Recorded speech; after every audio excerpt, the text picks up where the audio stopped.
जन सुराज के उद्घोष जनसभा है, जहां पर प्रशांत किशोर पहले प्रेस कॉन्फ्रेंस कर रहे हैं। देख रहे हैं कि यहाँ जिला पदाधिकारी हैं, हमारे अध्यक्ष महोदय हैं, दूसरे साथीगण हैं। दल बनने के बाद से ये मैं पहली बार बिहार के अलग अलग जिलों में जा रहा हूं, लोगों से मिलने के लिए, अपने साथियों से, संगठन के साथियों से मिलने के लिए, और एक या दो जगह कहीं हम लोग यहाँ पर पब्लिक से भी, जनता से भी संवाद करेंगे। इस कार्यक्रम के तहत मैं अभी पिछले 8-9 दिनों से अलग अलग जिलों में जा रहा हूँ। आज बेगूसराय में हूँ, पूरा दिन रहूंगा इस कार्यक्रम में। मैं तेगड़ा में एक जनसभा है हम लोगों की, आपसे अभी वार्ता के बाद यहाँ से तेगड़ा जाएंगे, वहां पर एक जनसभा है। उसके बाद इफ्तार का एक कार्यक्रम है, और उसके इफ्तार के बाद यहाँ पर शहर में हम लोग बुद्धिजीवियों के साथ एक बैठक करेंगे। अब बाकी आपके जो सवाल हैं उसके लिए मैं यहाँ उपलब्ध हूँ, आप अपना सवाल पूछिए, उसका जवाब देने का प्रयास करेंगे। अध्यक्ष जी आ जाइए जी। लगातार सर पद यात्रा, उसके बाद जी लगातार पद यात्रा की आपने पूरे बिहार भर का, फिर उसके बाद अभी तेगड़ा का दौरा कर रहे हैं, क्या कुछ सोच के तेगड़ा कर रहे हैं? देखिए, पदयात्रा तो इसलिए किया गया ताकि बिहार में जो राजनीतिक विकल्पहीनता रही है, विकल्प के अभाव में लोग भाजपा के डर से लालू जी को और लालू जी के डर से भाजपा को जो वोट देते रहे हैं, उसकी एक बड़ी वजह यह है कि बिहार में कोई स्वच्छ, बेहतर, मजबूत, ईमानदार विकल्प जनता के सामने नहीं था। तो पदयात्रा का एक उद्देश्य ये था कि बिहार के गांव-गांव में जाकर वहां के जनमानस से बातचीत करके इसी समाज से ऐसे लोगों को चुनकर निकाला जाए जो एक बेहतर, स्वच्छ राजनीतिक विकल्प जनता के सामने दे सके। वो काम 2 साल मैंने किया। करीब करीब 1 करोड़ लोग जब इकट्ठा हुए पूरे बिहार से, उन्होंने मिलकर जन सुराज नाम के दल की स्थापना की, जो पिछले वर्ष 2 अक्टूबर को हुआ। अब जब दल बन गया है तो दल स्वाभाविक तौर पर आने वाले विधानसभा चुनाव की तैयारी कर रहा है। उस तहत लोग अलग अलग कार्यक्रम कर रहे हैं, लेकिन जन सुराज में हम लोग के लिए राजनीति सिर्फ एमएलए का चुनाव लड़ना, चुनाव जीतना नहीं है। राजनीति इसलिए कर रहे हैं कि यहाँ के विषयों की समझ हो, लोगों की आवाज बन सके, यहाँ की जो परेशानियां हैं उसको सुलझाने में कुछ मदद कर सके। बाकी अभी 6-8 महीने में चुनाव है, तो उस नजरिए से भी पार्टी तो तैयारी अपनी करेगी, और लोकतंत्र है, लोकतंत्र में चुनाव की एक अपनी महत्ता है, तो उस नजरिए से भी ये दौरे को आप देख सकते हैं। सत्ता पक्ष कह रही है सर कि मॉक पोल में जब जन सुराज का ये हाल हुआ तो फिर आगे क्या होगा, इसको लेकर के क्या कहेंगे? भाई, आप जितने लोग यहाँ आए हैं, आपकी ये संख्या बताती है कि जन सुराज की कोई ताकत है या नहीं है। कोई विधायक, मंत्री यहाँ पर चला आए तो आप सब पत्रकार बंधु इतने कभी आ ही नहीं सकते। और आपको मालूम है कि अगर आप आए हैं तो इसलिए आए हैं कि आपको ये एहसास है कि जन सुराज जमीन पर है।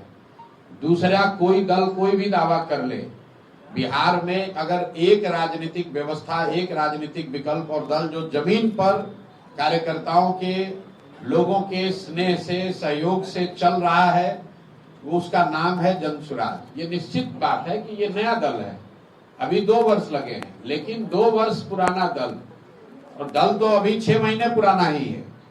6 महीने बना पुराना दल, कम से कम ये तो हर व्यक्ति मान रहा है कि इस बार जो चुनाव होगा वो त्रिकोणीय होगा। एक और एनडीए वाले रहेंगे, जिसमें शारीरिक और मानसिक तौर पर थके हुए नीतीश कुमार जिसका नेतृत्व करेंगे। एक और राजद वाले होंगे, जो कि जंगल राज के लिए, जिनको पूरा बिहार नहीं पूरा देश जानता है। और तीसरी ओर जन सुराज होगा, जिसमें पढ़े लिखे, ईमानदार, समझदार लोगों का एक समूह होगा। अब निर्णय बिहार की जनता को करना है कि उनको लालटेन का जंगल राज वापस चाहिए, या थके हुए नीतीश कुमार चाहिए, या बिहार के लोगों के द्वारा बनाया गया एक ईमानदार, सशक्त विकल्प जन सुराज चाहिए। जी है, इफ्तार पार्टी में जाना इसलिए जरूरी है कि यहाँ पर अभी रमजान का महीना है, और जैसे नवरात्रि का व्रत है वैसे रमजान में भी मुस्लिम साथियों का व्रत है। और मैं यहाँ आया हूँ, और यही नहीं जा रहा हूँ, रोज जाता हूँ। हर दिन मैं जब कार्यक्रम में जाता हूँ, इफ्तार का समय होता है, उनके लिए ये मुबारक मौका है, इसलिए हमें भी उसमें जाना चाहिए। आप पर आरोप लगता है प्रशांत जी कि आप बीजेपी के प्रति हमेशा सॉफ्ट कॉर्नर रखते हैं।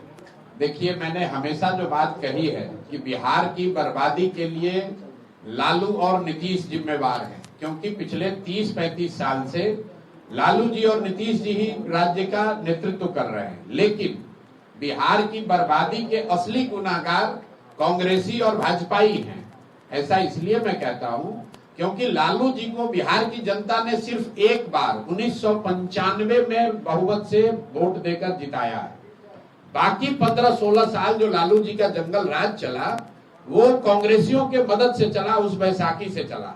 कांग्रेसियों ने उनकी मदद इसलिए की क्योंकि वो चाहते थे कि लालू जी की मदद से 20-25 सांसदों का सपोर्ट उनको दिल्ली में रहे। यही हाल नीतीश जी का, एनडीए का है। नीतीश जी को बिहार की जनता ने सिर्फ एक बार, इसको भी ध्यान रखिए आप लोग, सिर्फ 2010 के चुनाव में नीतीश जी के पार्टी को 117 विधायक मिले थे। उसके बाद नीतीश जी को कभी बहुमत बिहार की जनता ने नहीं दिया। फिर भी 18-19 साल से नीतीश कुमार मुख्यमंत्री हैं, वो भाजपा के बैसाखी पर हैं। भाजपा उनकी मदद क्यों कर रही है? भाई, जो भाजपा दूसरे राज्यों में दूसरे दलों को तोड़कर खरीद फरोख्त करके सरकार बनाती है, वो बिहार में थके हुए नीतीश कुमार को क्यों मुख्यमंत्री बना के रखी है? इसलिए कि उनको दिल्ली में 10-20 सांसदों का लालच है। इसीलिए मैं बार बार हमेशा कहता हूं कि कांग्रेस और भाजपा ने बिहार को और बिहार के भविष्य को लालू और नीतीश के हाथ में, सब जानते बूझते इनके हाथ में बेच दिया। जैसे कांग्रेसियों ने हम लोग का भविष्य लालू जी के हाथ में बेचा, वैसे ही भाजपाइयों ने हम लोग का भविष्य नीतीश कुमार के हाथ में बेचा है। आपको क्या लगता है?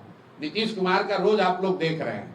क्या नरेंद्र मोदी को, क्या अमित शाह को यह पता नहीं है कि मानसिक तौर पर नीतीश कुमार और शारीरिक तौर पर वो मुख्यमंत्री बनने की स्थिति में नहीं है?